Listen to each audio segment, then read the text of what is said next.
ಸಾಗರನ ಮಗಳರಿಯದಂತೆ ಸರಾಗದಲ್ಲಿ ಸಂಚರಿಸುತ್ತಿಗೆ, ಉದ್ಯೋಗವೇನು ನಿಮಿತ್ತ ಕಾರಣವೆಲ್ಲ ಲೋಕದಲ್ಲಿ. ಭಾಗವತರಾದವರ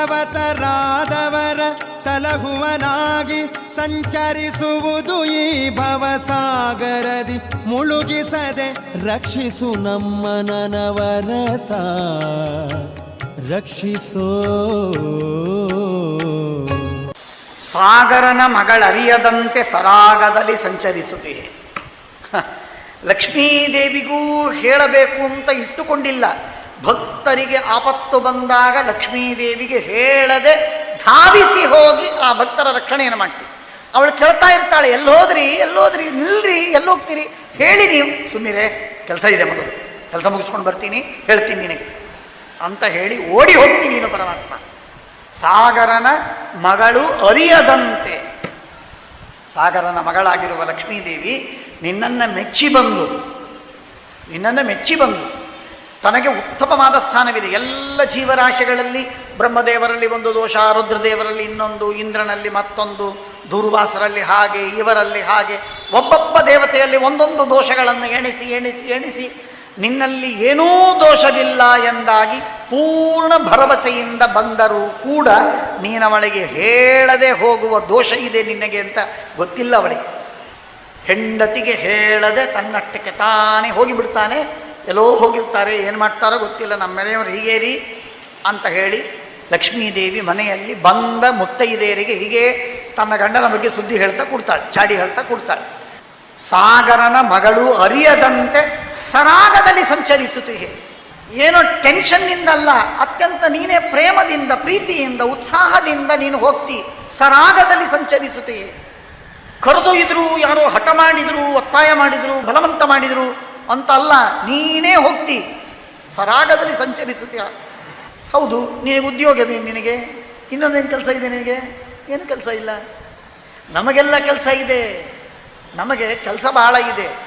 ನಮ್ಮ ಹೊಟ್ಟೆ ಪಾಡಿಗಾಗಿ ನಾವು ಕೆಲಸ ಮಾಡಿದ್ರೆ ನಮಗೆ ಯಾರು ಹೊಟ್ಟೆಗೆ ಹಾಕ್ತಾರೆ? ನಿನಗೇನು ಹೊಟ್ಟೆನೂ ಇಲ್ಲ, ಹೊಟ್ಟೆಗಾಗಿ ಏನು ಪಾಡೂ ಇಲ್ಲ, ಪಾಡಿಗಾಗಿ ಏನು ಕೆಲಸ ಮಾಡಬೇಕಾಗಿಯೂ ಇಲ್ಲ. ನಿತ್ಯಪೂರ್ಣ ನೀನು. ಅವಿಜಿಗಿತ್ಸಹ ಅಪಿಪಾಸಹ, ಹಸಿವಿಲ್ಲ, ಬಾಯಾರಿಕೆ ಇಲ್ಲ. ಲಕ್ಷ್ಮೀಪತಿ, ನಿತ್ಯ ಸಮೃದ್ಧಿ ಇದೆ ಮನೆಯಲ್ಲಿ. ಹಾಗಾಗಿ ನಿನಗಾಗಿ ನೀನು ಕಷ್ಟಪಡಬೇಕಾದದ್ದು ಲವಲೇಶ ಇಲ್ಲ. ಉದ್ಯೋಗವೇನು? ಏನು ಕೆಲಸ ಮಾಡ್ತೀನಿ ನೀನು? ದೇವರಿಗೆ ಕೇಳಿದರೆ ದೇವರಿಗೇನು ಕೆಲಸನೇ ಇಲ್ಲ. ದೇವರಿಗೇನು ಕೆಲಸ ಇಲ್ಲ. ಖಾಲಿ ಕೂತವ, ಕೆಲಸವಿಲ್ಲದ ವ್ಯಕ್ತಿ, ರಿಕಾಮಿ ಮನುಷ್ಯ ಅಂದರೆ ದೇವರು. ಮನುಷ್ಯ ಅಲ್ಲ, ದೇವರು. ಅತ್ಯಂತ ರಿಕಾಮಿ ವ್ಯಕ್ತಿ ಅಂದರೆ ದೇವರು. ಏನೂ ಕೆಲಸವಿಲ್ಲದ ವ್ಯಕ್ತಿ ಅಂದರೆ ದೇವರು. ಯಾಕೆಂದರೆ ತನ್ನ ಪಾಲಿಗಾಗಿ ಅವನು ಮಾಡಬೇಕಾದ ಕೆಲಸ ಎನ್ನುವುದು ಒಂದಿಷ್ಟಿಲ್. ಏನಿದೆ ಕೆಲಸ ಹೇಳಿ? ಸಾಗರನ ಮಗಳರಿಯದಂತೆ ಸರಾಗದಲ್ಲಿ ಸಂಚರಿಸುತ್ತೆಯೇ. ಉದ್ಯೋಗವೇನು? ಇಲ್ಲ, ಅವರು ಪ್ರಹ್ಲಾದ ಕರೆದ, ಅದಕ್ಕಾಗಿ ಹೋಗ. ನಿಮಿತ್ತ ಕಾರಣ, ಸುಮ್ಮನೆ ಹೆಸರಿಗೆ. ನಿಜವಾಗಿ ಏನು ಬೇಕಾಗಿಲ್ಲ. ಇಲ್ಲೇ ನೀನು ಕೂತು ಸಂಕಲ್ಪ ಮಾಡಿದರೆ ಹಿರಣ್ಯಕಶಿಪು ಸಾಯುವುದಿಲ್ಲ. ಹಿರಣ್ಯಕಶಿಪುವಿನ ಹಾರ್ಟ್ ಅಟ್ಯಾಕ್ ಆಗಲಿ ಸತ್ತೋಗಲಿ, ಬ್ರೇನ್ ಹ್ಯಾಮರೇಜ್ ಆಗಲಿ ಸತ್ತೋಗಲಿ, ಹೊಟ್ಟೆ ಹೊಡೆದು ಹೋಗಲಿ ಸತ್ತೋಗಲಿ, ಇಲ್ಲಿಂದ ಕೂತ್ರೆ ಸಾಯುವುದಿಲ್ಲ. ಅವನು ಸಾಯ್ತಾನೆ. ಹಾಗಾದರೆ ಹೋಗಬೇಕಾಗಿ ಹೋಗುವ ಅಗತ್ಯ ಏನೂ ಇಲ್ಲ. ಆದರೆ ಹೋಗ್ತಿ. ಸರಾಗದಲ್ಲಿ ಸಂಚರಿಸುತ್ತೆಯೇ. ಉದ್ಯೋಗವೇನು? ನಿಮಿತ್ತ ಕಾರಣವೆಲ್ಲ ಲೋಕದಳು. ಯಾಕೆ ನೀ ಹೋಗ್ತಿ ಅಂದರೆ ಭಾಗವತರಾದವರ ಸಲಹುವನಾಗಿ ಸಂಚರಿಸುವುದು. ನೀನು ಭಾಗವತರಾದವರ ಸಲಹುವನಾಗಿ ಸಂಚರಿಸುವುದು. ನಿನ್ನ ಸಂಚಾರ ಕೇವಲ ಯಾರು ಭಗವದ್ಭಕ್ತರೋ ಅವರ ಸಲಹೆ, ಅವರ ಸಲಹುವುದು, ರಕ್ಷಣೆ ಮಾಡುವುದು, ಅದಕ್ಕಾಗಿ ನೀನು ಸಂಚಾರ ಮಾಡೋದು. ನಿನ್ನ ಪ್ರಯೋಜನಕ್ಕಾಗಿ ಏನೂ ಇಲ್ಲ. ಇದು ನಿನಗೆ ಗೊತ್ತಿದೆಯಲ್ಲ. ಅಂದಮೇಲೆ ನಮಗಾಗಿ ನೀನು ಸಂಚರಿಸಬೇಕು. ನಿನ್ನ ಸಂಚಾರ, ನಿನ್ನ ಕೆಲಸ, ಏನಾದರೂ ಜವಾಬ್ದಾರಿಗಳಿದ್ದರೆ ಅದು ನಮ್ಮ ಪಾಲಿಗಾಗಿದೆ. ನಿನಗೆ ನಮಗಾಗಿ ನಿನ್ನಲ್ಲಿ ಜವಾಬ್ದಾರಿಗಳಿದೆ ಹೊರತು ನಿನಗಾಗಿ ಏನೂ ಜವಾಬ್ದಾರಿಗಳಿಲ್ಲ. ಇಂಥ ಪರಿಪೂರ್ಣನಾದ ಪರಮಾತ್ಮ ಅಂತ ಒಂದು ಕಡೆಗೆ ಗುಟ್ಟಿನಲ್ಲಿ ಸ್ತೋತ್ರವನ್ನು ಮಾಡಿ ಮೇಲ್ನೋಡುವುದಕ್ಕೆ ನಿಂದೆ ಮಾಡ್ತಾರೆ. ಕಾಣುವುದಕ್ಕೆ ನಿಂದೆ, ಗುಟ್ಟಿನಲ್ಲಿ ಸ್ತೋತ್ರ ಮಾಡುವಂತಹ ಒಂದು ವಿಚಿತ್ರವಾದ ಭಾಗವತರಾದವರ ಸಲಹುವನಾಗಿ ಸಂಚರಿಸುವುದು. ಈ ಭವಸಾಗರದಿ ಮುಳುಗಿಸದೆ, ಈ ಭಾವಸಾಗರ ಏನಿದೆ ಇದರಲ್ಲಿ ಮುಳುಗದಂತೆ ನಮ್ಮನ್ನು ಮಾಡಿ ನಮ್ಮನ್ನು ಉದ್ಧಾರ ಮಾಡು. ಯಾಕೆ ಪರಮಾತ್ಮ ಅವತಾರ ಮಾಡ್ತಾನೆ? ಯಾಕೆ ಪರಮಾತ್ಮ ಅವತಾರ ಮಾಡ್ತಾನೆ? ಶಾಸ್ತ್ರ ಹೇಳ್ತದೆ, ಸ್ಮೃತಿ ಕೀರ್ತನ ಪ್ರಣತಿಭಿರ್ವಿಮುಕ್ತಯೇ ಸ್ವಜನಸ್ಯ ಯಾತ್ಯಯಮನೇಕ ರೂಪತಾಂ. ಸ್ಮೃತಿ ಕೀರ್ತನ ಪ್ರಣತಿಭಿರ್ವಿಮುಕ್ತಯೇ, ಭಗವಂತನಿಗೆ ಅವತಾರವನ್ನು ತೆಗೆದುಕೊಳ್ಳುವ ಏನೂ ಅಗತ್ಯವಿಲ್ಲ. ತತ್ತ ತತ್ರ ಸ್ಥಿತೋ ವಿಷ್ಣು ತತ್ತಚ್ಛಕ್ತಿ ಪ್ರಬೋಧಕ ದೂರತೋಪ್ಯತಿಶಕ್ತ ಸಹ ಕೇವಲಂ ಲೀಲೆಯ ಪ್ರಭು. ದೂರತೋಪಿ ಅತಿಶಕ್ತ ಸಹ, ವೈಕುಂಠದಲ್ಲಿದ್ದು, ವೈಕುಂಠದ ಆಚೆ ಇದ್ದು, ಬ್ರಹ್ಮಾಂಡದಿಂದ ಅನಂತ ಯೋಜನ ದೂರದಲ್ಲಿದ್ದರೂ ಕೂಡ ಭಗವಂತನಿಗೆ ಏನನ್ನೂ ಕಂಟ್ರೋಲ್ ಮಾಡಲಿಕ್ಕಾಗತ್ತೆ ರಿಮೋಟ್ ಆಗಿ. ಆದರೆ ಭಗವಂತ ಮಾಡುವುದಿಲ್ಲ. ಯಾಕೆ ಅಂದರೆ ಸ್ಮೃತಿ ಕೀರ್ತನ ಪ್ರಣತಿಭಿರ್ವಿಮುಕ್ತಗೆ ಸ್ವಜನಸ್ಯ ಯಾತ್ಯಯಮನೇಕ ರೂಪತಾಂ. ಭಗವಂತ ಹಯಗ್ರೀವನಾಗಿ ಬಂದ, ವೇದವ್ಯಾಸನಾಗಿ ಬಂದ, ರಾಮನಾಗಿ, ಕೃಷ್ಣನಾಗಿ, ಕೇಶವನಾಗಿ, ಮಧುಸೂದನನಾಗಿ, ವೇದವ್ಯಾಸನಾಗಿ, ಮತ್ಸ್ಯನಾಗಿ, ಕೂರ್ಮನಾಗಿ, ನರಸಿಂಹನಾಗಿ ಪರಮಾತ್ಮ ಬಂದ ಎಂದಾಗ ಆ ಭಗವಂತನ ಸ್ಮರಣೆ, ಆ ಭಗವಂತನ ಗುಣಗಾನ, ಭಗವಂತನಿಗೆ ನಮಸ್ಕಾರ, ಪೂಜೆ ಮುಂತಾದವುಗಳನ್ನು ಮಾಡಿ ಸಜ್ಜನರ ಉದ್ಧಾರವಾಗಲಿ ಎನ್ನುವ ಉದ್ದೇಶದಿಂದ ಭಗವಂತ ಅವತಾರವನ್ನು ತಾಳ್ತಾನೆ ಹೊರತು ಭಗವಂತ ಅವತಾರ ಮಾಡದೆ ಕಂಸನ ಸಂಹಾರ ಮಾಡಲಿಕ್ಕಾಗುವುದಿಲ್ಲ. ಅದಕ್ಕಾಗಿ ಭಗವಂತ ಕೃಷ್ಣನಾಗಿ ಅವತಾರ ಮಾಡಿದ. ನರಸಿಂಹನಾಗದೆ ಹಿರಣ್ಯಕಶಿಪುವನ್ನು ವಧ ಮಾಡಲು ಸಾಧ್ಯವಿಲ್ಲ. ಅದಕ್ಕಾಗಿ ಭಗವಂತ ನರಸಿಂಹನಾದ ಎಂಬ ಭಾವನೆಯನ್ನು ಮಾಡಿಕೊಳ್ಳಬೇಡಿ. ಸಾಗರನ ಮಗಳರಿಯದಂತೆ ಸರಾಗದಲ್ಲಿ ಸಂಚರಿಸುವುದೇ ಉದ್ಯೋಗವೇನು? ನಿಮಿತ್ತ ಕಾರಣವೆಲ್ಲ ಲೋಕದೊಳು ಭಾಗವತರಾದವರ ಸಲಹುವನಾಗಿ ಸಂಚರಿಸುವುದು. ಈ ಭವಸಾಗರದಿ ಮುಳುಗಿಸದೆ ರಕ್ಷಿಸು. ನಮ್ಮ ನನವರತ ಪರಮಾತ್ಮನಿಗೆ ಬೇರೆ ಕೆಲಸ ಇಲ್ಲ, ಏನೂ ಕೆಲಸ ಇಲ್ಲ. ಶ್ರೀಮದಾಚಾರ್ಯರು ಈ ಮಾತನ್ನು ಎರಡರ್ಥದಲ್ಲಿ ಹೇಳ್ತಾರೆ. ಒಂದರ್ಥದಲ್ಲಿ ನಮಗೆ ಪ್ರಸ್ತುತಕ್ಕೆ ಸಂಬಂಧಪಟ್ಟದ್ದು, ಅಸ್ಮದಿಷ್ಟೈಕಕಾರಿಯಾಯ ಪೂರ್ಣಾಯ ಹರಯೇ ನಮಃ. ದೇವರಿಗೇನು ಕಾರ್ಯ ಇದೆ, ಕೆಲಸ ಏನು ಹೇಳಿ ನೋಡೋಣ. ದೇವರ ಕಾರ್ಯ ಏನು, ಕೆಲಸ ಏನು? ಏನು ಕೆಲಸ ಇಲ್ಲ. ನಮ್ಮ ಇಷ್ಟವನ್ನು ಸಾಧಿಸುವುದೇ ದೇವರ ಕೆಲಸ, ನಮ್ಮ ಅನಿಷ್ಟವನ್ನು ಪರಿಹಾರ ಮಾಡುವುದೇ ದೇವರ ಕೆಲಸ. ದೇವರಿಗೆ ಇನ್ನೇನು ಕೆಲಸ ಇಲ್ಲ. ಪರಮಾತ್ಮನಿಗೆ ಅಸೈನ್ ಮಾಡಿ ಕೊಟ್ಟ ಕೆಲಸ ಇಂಥದ್ದು ನೀನು ಮಾಡಬೇಕು ಎಂಬುವ ಕೆಲಸವೇ ಒಂದಿಲ್ಲ ಪರಮಾತ್ಮನಿಗೆ.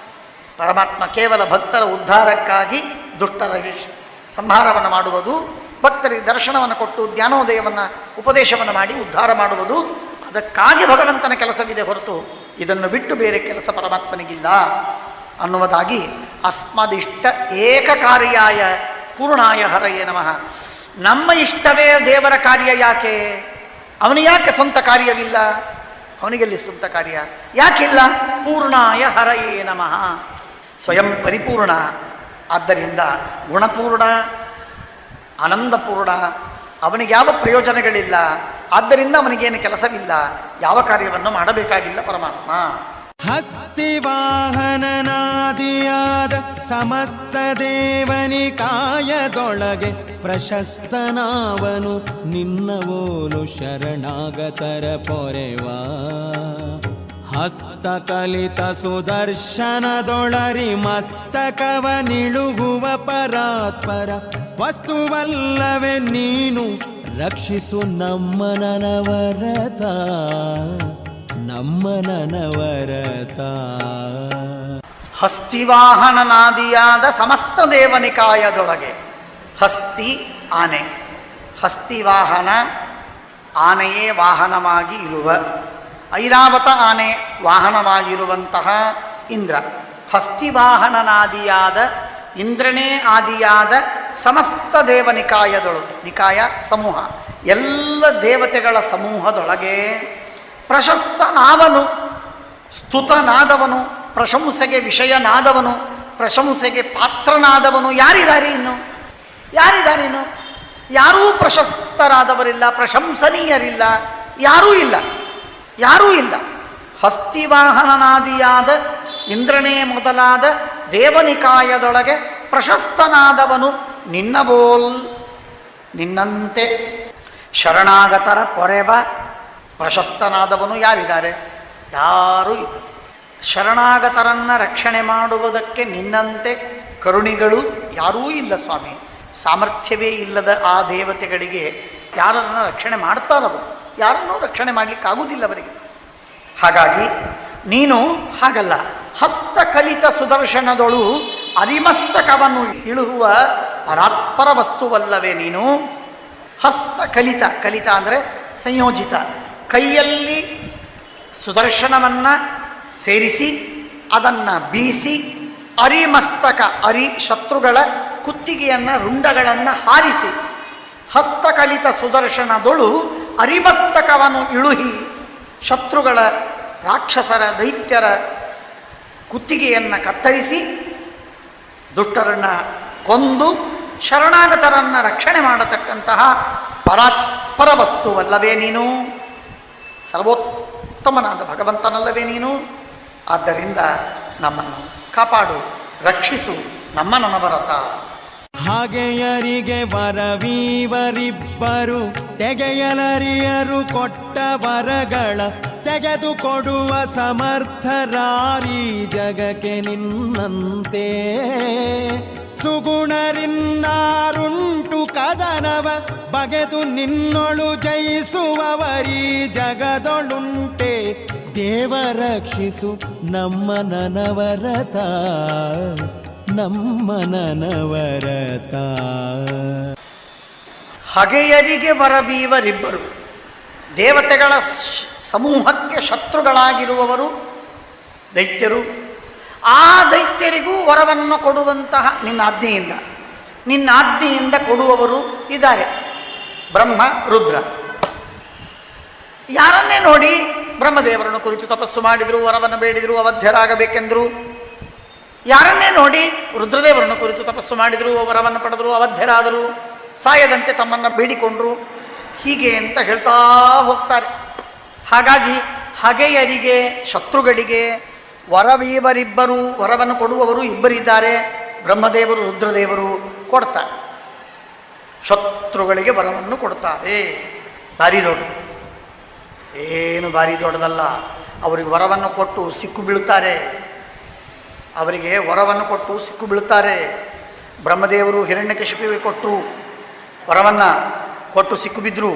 ಏನು ಮಾಡಬೇಕು? ಅವನು ಸಾಯದಂತೆ ಆಗಬೇಕಾಯಿತು. ಶ್ರೀಮನ್ಯಾಯ ಸುಧಾಗ್ರಂಥದಲ್ಲಿ ಟೀಕಾಕರ್ತಾದರು ಹೇಳ್ತಾರೆ, ಸಚ್ಛಲಮೇವ ದೀಯತೆ. ಬ್ರಹ್ಮಾದಿ ದೇವತೆಗಳು, ರುದ್ರಾದಿ ದೇವತೆಗಳು ಏನು ವರವನ್ನು ಕೊಡ್ತಾರಲ್ಲ, ಕೊಡುವಾಗ ಸಚ್ಛಲಮೇವ ದೀಯತೆ, ಛಲದಿಂದ ಕೊಡ್ತಾರೆ. ವರವನ್ನು ಛಲದಿಂದ ಕೊಡ್ತಾರೆ. ಮೇಲೊಂದು ವರವನ್ನು ಕೊಡುವುದ ಅದೇನು ಸ್ಟೇಟ್ಮೆಂಟ್ ಇರುತ್ತಲ್ಲ, ಆ ಒಕ್ಕಣಿಕೆ ಶಬ್ದಗಳಿಗೆ ಅವನು ತಿಳಿದ ಅರ್ಥ ಬೇರೆ, ಇವನು ಇಟ್ಟುಕೊಂಡ ಅರ್ಥ ಬೇರೆ. ಹಾಗೆ ಕೊಡ್ತಾರೆ. ಹೀಗೆ ಸಚ್ಛಲಮೇವ ದೀಯತೆ, ಮೋಸಪೂರ್ವಕವಾಗಿ ವಿಪ್ರಲಿಪ್ಸಾಪೂರ್ವಕವಾಗಿ ಕೊಡ್ತಾರೆ. ವರವನ್ನೇ ಕೊಡ್ತಾರೆ ಹೊರತು ಪೂರ್ಣ ಹಿತವಾಗಲಿ ಎನ್ನುವುದಕ್ಕಾಗಿ ಕೊಡುವುದಿಲ್ಲ ದೈತ್ಯರಿಗೆ ಎಂದೆಂದಿಗೂ ದೇವತೆಗಳು. ಹಗೆಯರಿಗೆ ವರವೀವರು ಇಬ್ಬರು.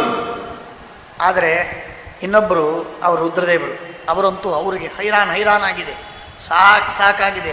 ಆ ವೃಕಾಸುರ ಅಂತ ಬಂದರಿ, ಏನು ಹೇಳಿ, ವೃಕಾಸುರ ಅಂತ ಬಂದ, ತಪಸ್ಸು ಮಾಡಿದ. ರುದ್ರದೇವರು ಪ್ರತ್ಯಕ್ಷರಾದರು, ವರವನ್ನು ಕೊಡ್ತೇನೆ ಬೇಡು ಅಂತ ಹೇಳಿದರು. ಆ ಮುಟ್ಟಾಳ ಬೇಡದ ವರ ಏನು ಅಂದರೆ, ನಾನು ಯಾವ ತಲೆ ಮೇಲೆ ಕೈ ಇಡ್ತೇನೋ ಅವರು ಭಸ್ಮವಾಗಬೇಕು ಅಂತಂದರು. ತಥಾಸ್ತು ಅಂತನಬೇಕಾಯ್ತು. ವರವನ್ನು ಬೇಡದ ಮೇಲೆ ತಥಾಸ್ತು ಅಂತನದೆ, ತಥಾ ಮಾಸ್ತು ಅಂತ ಅನ್ಲಿಕ್ಕೆ ಬರುವುದಿಲ್ಲ.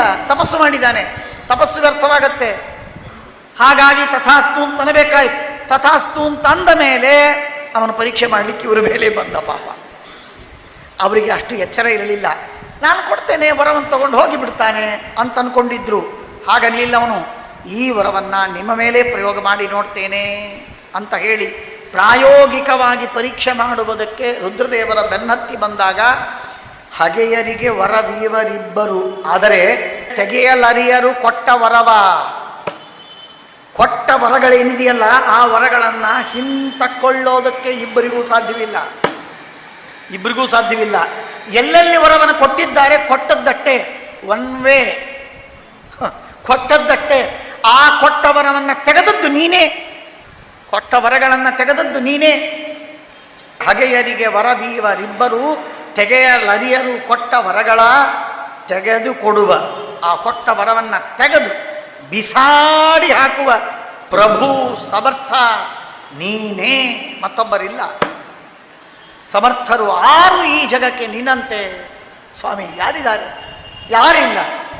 ಸುಗುಣರು ಇನ್ನಾರುಂಟು, ಸುಗುಣರು ಇನ್ನಾರುಂಟು.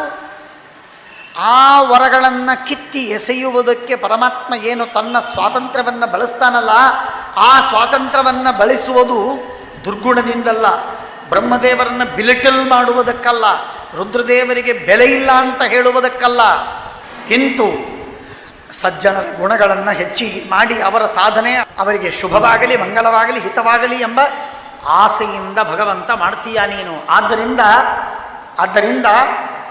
ತೆಗೆದುಕೊಡುವ ಸಮರ್ಥರು ಈ ಜಗಕ್ಕೆ ನಿನ್ನಂತೆ ಸುಗುಣರು ಇನ್ನಾರುಂಟು, ಸುಗುಣರು ಇನ್ನಾರುಂಟು.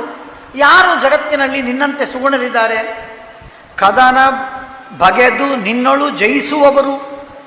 ನಿನ್ನೊಳಗೆ ಯಾರಾದರೂ ಯುದ್ಧ ಮಾಡುವುದಕ್ಕೆ ಇಚ್ಛೆ ಮಾಡಿದರೆ, ಕಾಲ್ ಕೆದರಿ ಕದನವನ್ನು ಹುಟ್ಟಿಸಿದರೆ ನಿನ್ನೊಳು ಜಯಿಸುವವರು ಯಾರಿದ್ದಾರೆ? ಜಗದೊಳುಂಟೆ ದೇವ, ರಕ್ಷಿಸು ನಮ್ಮ ನನಭರತ. ಸುಮನಸರ ವೈರದಲ್ಲಿ ಕೆಲವರು ಕುಮತಿಗಳು ತಪದಿಂದ ಭರ್ಗನ ಕಮಲ ಜನಪದ ಯುಗವ ಮೆಚ್ಚಿಸಿ ವರವ ಪಡೆದಿಹರು. ಸಮರ ಮುಖದೊಳಗುಪಮೆಯಲಿ ವಿಕ್ರಮದಿ ವೈರವ ಮಾಡಿದವರಿಗೆ ಅಮರ ಪದವಿಯ ನಿತ್ಯ ರಕ್ಷಿಸು ನಮ್ಮ ನನವರತ, ನಮ್ಮ ನನವರತ. ಸುಮನಸರ ವೈರದಲ್ಲಿ ಕೆಲವರು ಕುಮತಿಗಳು ತಪದಿಂದ ಭರ್ಗನ ಕಮಲಜನ ಪದಯುಗವ ಮೆಚ್ಚಿಸಿ ವರವ ಪಡೆದಿಹರು. ಅನೇಕ ದೈತ್ಯರಿದ್ದಾರೆ.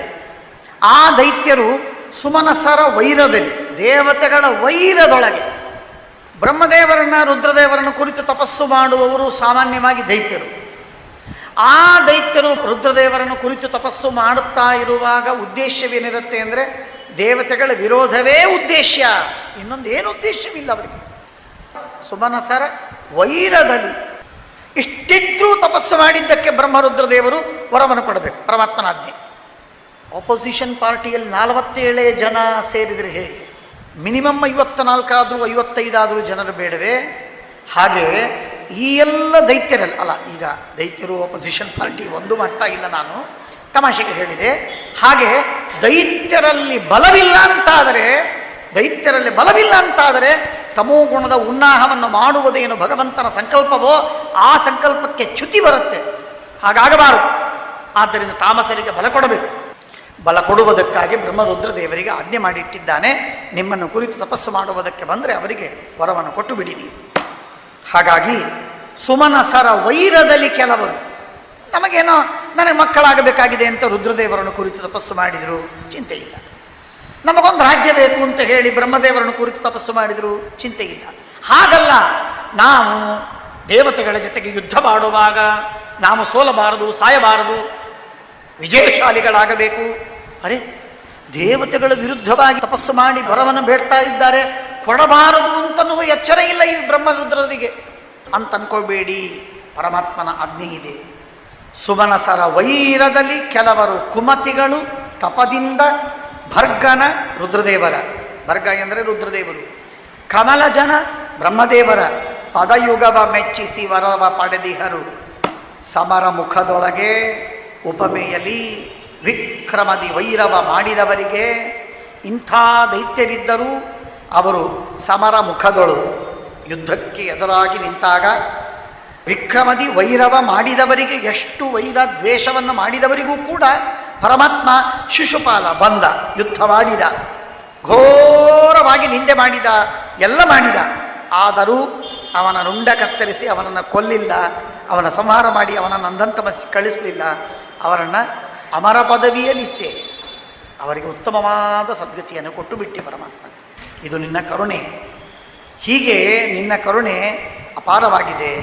ಆದ್ದರಿಂದ ರಕ್ಷಿಸು ಎಮ್ಮ ನನವರತ.